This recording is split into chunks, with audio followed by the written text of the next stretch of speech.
Would you like to have a robot doing your home chores? We're talking all things robotic, and ironing, cleaning, cooking. Well, it's well on the way.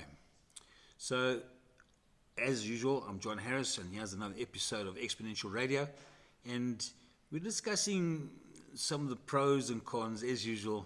And today's thinking and thoughts are about robots.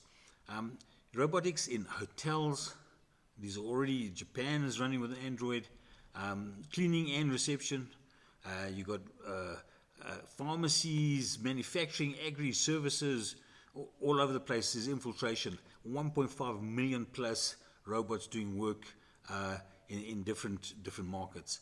So they are definitely coming, and for some it's pretty exciting, and for job losses, we'll talk about just now, not so exciting. So some of the positive supply chain efficiencies, those are going to be improved, and that should help in as far as supply chain is concerned, logistics.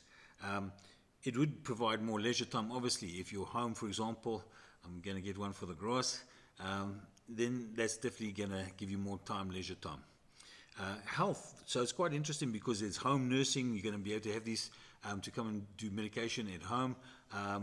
You're going to also have ATMs, as we know, the distribution of money, but there's domestic help, as I mentioned, and there's also things like companionship in old age homes. So these are quite important things in looking after the elderly. Those are some of the positives. Some of the negatives, obviously, we've spoken about job losses, and is definitely going to impinge. And I think over time, the next decade or two, is going to remove basically work from the workplace. Then we're going to have the problem of figuring out what we're going to do with our time. Liability and legality issues always. Okay, who's going to be liable at the end? What legal frameworks are going to have to be developed? Who's going to be accountable if things go wrong? So these are things we're going to have to think about. And the end of the 9 to 5 work week, we can expect, as usual, the usual suspects of cyber attacks, hacking, and so forth to happen as well.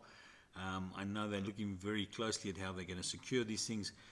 Elon, obviously, with Neuralink as well, has his own internal security, and it's going to be pretty important when you start dealing with robots and things like Neuralink. So, I mean, he has made his robot to only go 5 kilometers an hour, I believe, and only lift up a slight, 8 or 10 kilos. So it's not going to be there to attack anybody.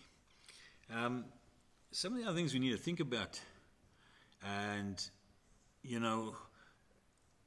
while we've got all this help and while work is being eliminated, what are we going to do about time?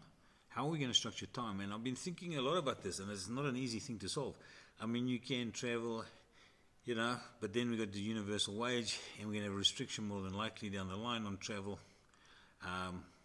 If you, within your home confines or within your community, I'm not sure they're going to have, obviously, gaming and AI, etc., AR, to try and keep people entertained. It's going to be difficult how we structure time in a constructive manner. I mean, it's not going to be easy. We need normally to strive for a purpose, to fulfill our potential, and without that sort of conflict, if they're taking those things away, it's going to become very destructive. I'm not sure how it's all going to pan out. But anyway, those are things to think about. The other thing to think about is we've gone from, liberalism in politics, and unfortunately politics has touched every sphere of our life, and now we've gone into the new age liberalism. So the old one was kind of democracy, outward facing towards government, making sure we have, some say in what happens. Now it's within civil society itself. So we're now looking at being liberal, these liberal aspects of work and so forth within the civil society. So we're looking at groups of people and individuals opposed to groups of people, perhaps all conservatives. But so this is getting tricky. And then transhumanism would be the next phase. So we're going to choose whether we want to be human or not. And that's something you're going to have to think about. Are you going to become more machine than human? Or how's it going to work? And that's not too far away either, I must just tell you. Normally you get the movies and they tell you what's coming, and then the next thing it arrives. So when you look at Terminator, you look at some of the other movies that have come out, it's something you're going to have to think about. How much of you do you want to give over to a machine? Anyway, we'll see how that pans out. So these are some thoughts for you.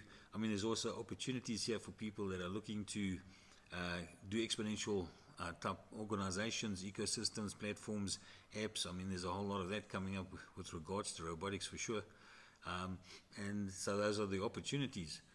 So hopefully you do think of something and you can be constructively engaged, which is really going to be a key element down the road. But this is the start. And, we can say we'd like, I'm pretty keen to get something like Optimus to clean the house, do the work around the house, and can start doing some of my podcasts for me. Anyway, until next time, you can always get us past episodes on johnarthurharris.blogspot.com. Otherwise, we will see you in the next one.